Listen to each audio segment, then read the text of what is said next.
Welcome back, I'm here. And today we are taking a look at House of the Damned. This one had me terrified to even watch it alone. In the town of Amityville, New York, there is a home with a horrifying history. In 1922, it was built by a man named Peter Sellers. In 1927, he took his own life inside of the house. Years later, in 1949, a series of bizarre events started happening in the house. The residents were hearing footsteps, doors opening and closing on their own, and strange noises from the attic. Soon after, they began seeing the ghost of Peter Sellers. He appeared as an old man, dragging himself closer and closer to the front door. One night, the apparition of Mr. Sellers approached the front door and walked right through it.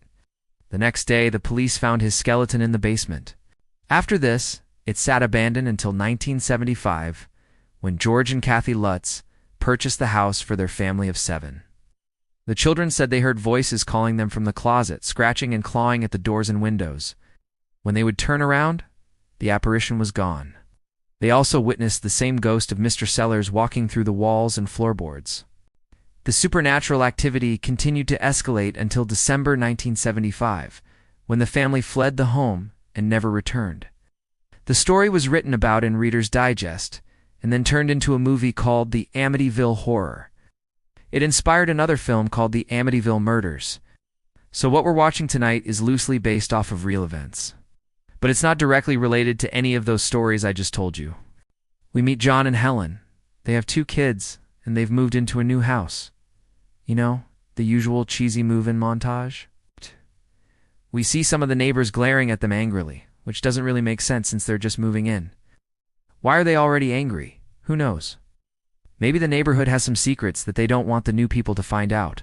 Anyways, they unpack while their 2 kids play. Then they go to bed. All of a sudden, the dad is awoken by his son coming into the bed crying. His teddy bear is missing. That's sad. Dad goes downstairs to go look for it. Meanwhile, Mom is still sleeping peacefully. Dad finds the teddy bear sitting on the stairs. What a relief. He brings the teddy bear back upstairs to give it to the kiddo. Then he hears a knock at the door. He walks downstairs to answer it. On the other side of the door is a priest. He says he's Father Delaney, and he's the priest that they were supposed to meet earlier. Apparently, the mother forgot about the meeting. She must be very ashamed. Father Delaney asks if he could bless the home and do an exorcism. Yep, because this is definitely going to be needed in this story. The father agrees, and the 3 of them head to the living room. The priest blesses the room with holy water. As soon as he does, the candle he's holding gets blown out. Okay, that's cool. They light another one and try again. Once again, the candle is blown out. The father looks over at his wife.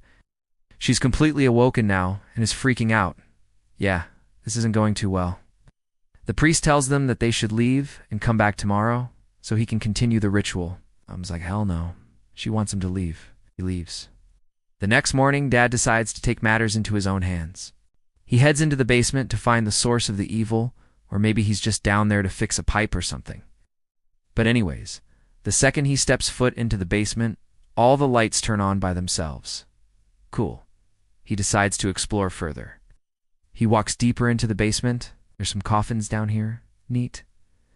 He pulls one of the coffins out from the wall and opens it. Inside, there's a skeleton wearing shackles. Whoops. The dad throws the skeleton back into the coffin and slams it shut. Maybe he should have left that one alone. Later on, the priest comes back. He's going to finish the ritual and banish whatever evil is in this house. Before he starts, he asks the family if they're sure they want to do this, because once he does the ritual, there's no turning back. They say yes. Before he knows it, things start flying around the room. He blesses the room with holy water. That stops it. He takes out a cross and holds it up. It glows bright white. Then everything starts flying around again, and the priest screams, "Get out of here, demon." The priest grabs his stuff and runs out of the house. The family watches him go. Suddenly, the front door flies open. Their little girl walks out of the house. She wasn't there a second ago. How did she get outside? Is she a ghost? Wait, what the hell? The parents run outside to grab her. They bring her back inside. She's soaking wet. She didn't realize she walked out the front door. Oh, the horror. Their son asks for the priest to come back. He wants the evil thing gone. Dad goes to call Father Delaney, but the number isn't working. Mom thinks maybe they should just leave. Dad's like, no, I'm not letting whatever that was win. And then suddenly the sun is levitating above the floor. Whoa, Mom and Dad scream. Dad punches the sun in the face. Well, I guess that's how you stop a levitation. The sun falls to the ground. Dad and Mom stare at each other awkwardly. Dad calls the priest again. No answer. Mom suggests that they take their kids to her parents' house. But when she goes to get the keys, they disappear.